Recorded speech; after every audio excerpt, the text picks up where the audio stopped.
আসসালামু আলাইকুম। শাওলিন কিচেনে সবাইকে স্বাগতম। আশা করি বন্ধুরা ভালো আছেন। আজকে আমি আপনাদের সাথে শেয়ার করব সাবু দিয়ে পাকোড়া। চলুন দেখে নেওয়া যাক এটা আমি কিভাবে তৈরি করে ফেলি। আমি নিয়ে নিচ্ছি একটা বাটি, এর সাথে এখন দিয়ে দিচ্ছি ১ বাটি সাবু। সাবুগুলোকে আমি একটু পানি দিয়ে ভালোভাবে ধুয়ে নেব। এখানে আমি কয়েকবার পানি পাল্টে পাল্টে ধুয়ে নিলাম।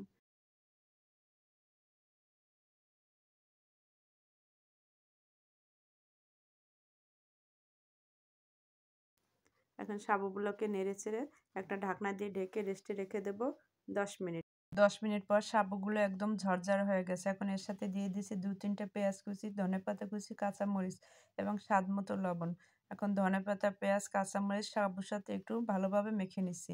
এর সাথে দিয়ে দিচ্ছি ২ চা চামচ কর্নফ্লাওয়ার। কর্নফ্লাওয়ার দিয়ে আরও কিছু সময় মিক্স করে নিলাম। এর সাথে এখন দিয়ে দেবো একটা ডিম। ডিম দিয়ে কিছু সময় মাখার পর এর সাথে আরও একটা ডিম দিয়ে দিলাম। এখানে আজকে আমার ২ টো ডিম লেগেছে। এখন চুলায় একটা ফ্রাই প্যান দিয়ে তেল দিয়ে তেলটাকে গরম করে দিলাম। এখন এখান থেকে আমি যে সাবু মেখে রেখেছি এখান থেকে হাতে নিয়ে অল্প অল্প করে দিয়ে দিলাম এবং একটা পাকোড়া তৈরি করে নিলাম। এক পিঠ ভাজা শেষ, এখন উল্টে নিয়েছি। পাকোড়াগুলোকে আমি উল্টে পাল্টে একটু লাল করে ভেজে নিলাম। এখন একটা প্লেটে তুলে নেব।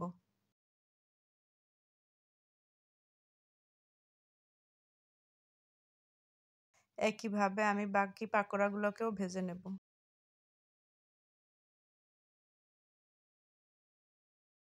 সব পাকোড়াগুলো ভেজে আমি প্লেটে তুলে নিয়েছি। দেখুন বন্ধুরা, তৈরি হয়ে গেল দারুণ স্বাদের সাবুর পাকোড়া। এখানে আপনাদের যদি আমার এই সাবুর পাকোড়া রেসিপিটি ভালো লেগে থাকে, অবশ্যই আমার ফেসবুক পেজকে ফলো করবেন, ফ্রেন্ডস ফ্যামিলিকে শেয়ার করবেন এবং আমার ইউটিউব চ্যানেলকে সাবস্ক্রাইব করে বেল আইকনটি বাজিয়ে রাখবেন যাতে নতুন ভিডিও পেতে পারেন। সবাই ভালো থাকবেন, সুস্থ থাকবেন। আল্লাহ হাফেজ।